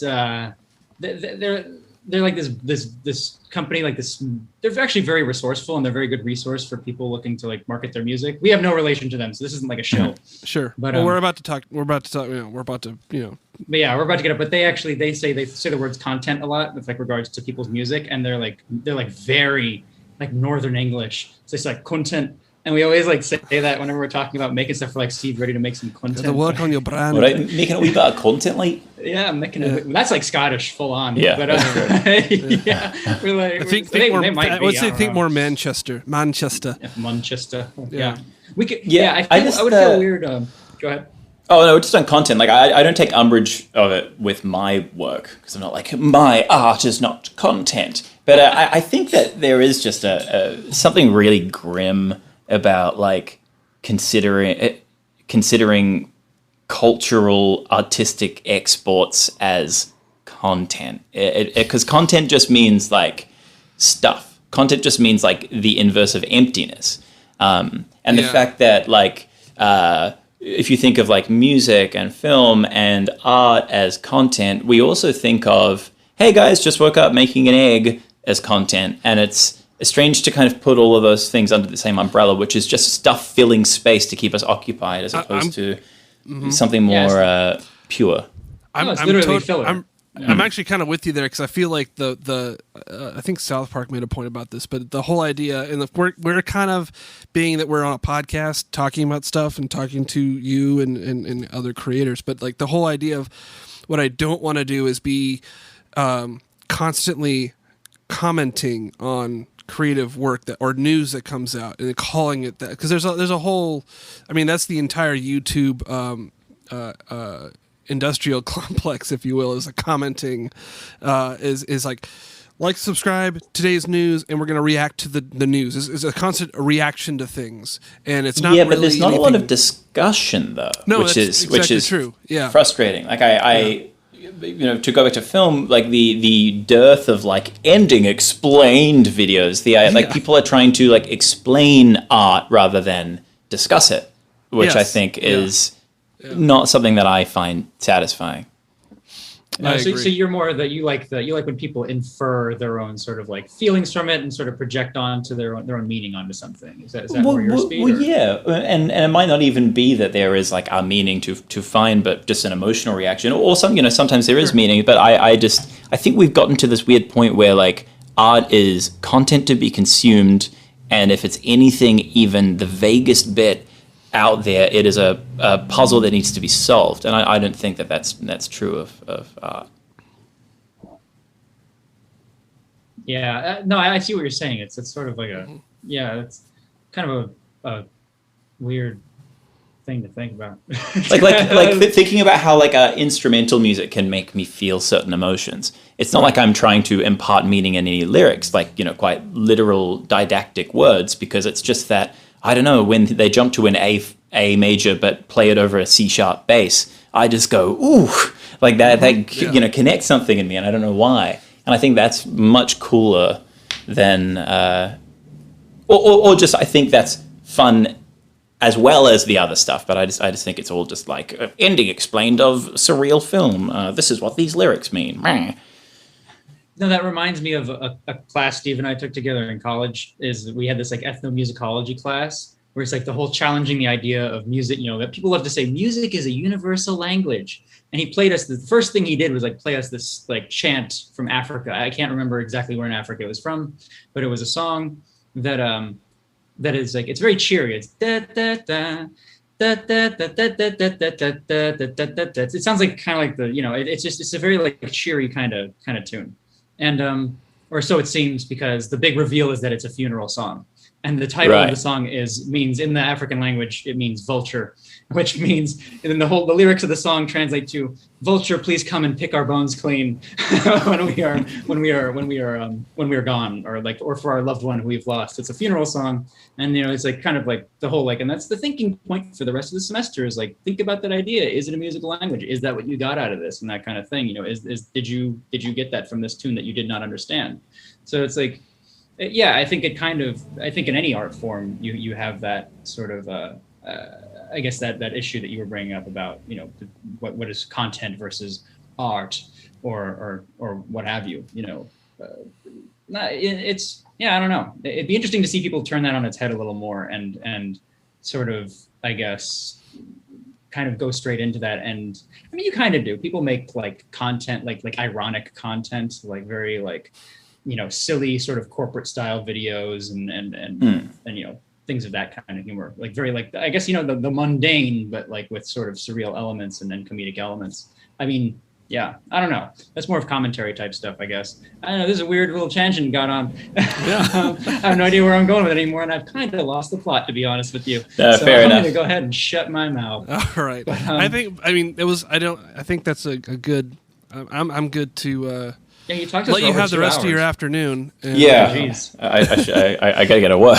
Yeah. Yeah. So we really Jeez, want to yeah, thank you sorry. for your time and joining us and discussing all sorts of things and nonsense and Thank you, yeah. And No, your my work pleasure. included. Honestly, we've been in lockdown for over 240 days, so this is as close to hanging out with people as I can do. So this Well, is I a lot of fun. appreciate it. Well, hopefully we had that kind of strangers in a bar moment, and hopefully it was a good one for you. Yeah, but I might remember it. Good. Yeah. I mean, he can't drive, so he can't drink either. That's the rule, right? That's it. That's Yes, it. Because I'm over 21. Yeah. So I'm sorry, but before we go, is there anything you wanted to pitch, plug? Like, hey, this is my thing. Go check it out, or is it? No? No, not really. Go instead check out the Psychedelic Space Beef Band, Beefing Around the World, out now on Bandcamp. I couldn't have said it better myself. Yeah. You're Well, thank you so definitely much. coming back on the show next time we got something to plug. So you are a welcome anytime, my friend. You Done, gotta, easy. You got to be what's it called? You got to be on Steve's prog rock show. Yeah, the prog slog. The prog slug. The prog yeah. slug. The prog Yeah. slug. We've the been in show that talks you to named. reboot Prog in the year 4000, Sean's thing, but That's our friend. Yeah, he had a prog show. he's but- he's another collaborator. We do on this podcast feed, and at this point we're just gonna fade out and have the cover music at this point. There's also, well, not to be confused with Prague in the year 4000. It's that like cyberpunk Czechoslovakian sort of like concept show that's like about like Central Europeans in the future. Yeah. It was a Prague joke. Prague. Like, Oh, Prague. Okay, sorry. That was lost in accent. Oh, that was. man. yeah, that was Yeah. yes. Yeah. Sorry. That's how serious we are about prog rock. Because to me, they are totally different sounds. It's Prague and Prague. Prague. Oh, Sure. I see. Got a difference. Prague and Prague. And I yeah. always think of but you say Prague and progressive Prague. rock. Yeah. Hey, it's a wee bit of progressive rock, right? Going down to Prague, like, all right. What kind of Australian is that? It's a very, very northern, hyper northern, overseas northern. AC/DC Australians. But yeah. All right. Well, yeah. Before we become like, I guess, to bring things back around and tie it up in a neat little bow, before we get back to like, before we go the way of Star Wars and become creatively bankrupt, I think we should probably just and Red Letter Media for that matter, because they're the ones who coined that. But yeah, I guess we should just probably call it there. 'Cause I'm out of Easy. ideas, man. Yeah. It was. But it was no, a, I mean, it was a we got a pleasure, lot. Michael, for Yeah. sure. It was- Thank you so much. Oh, no, my pleasure.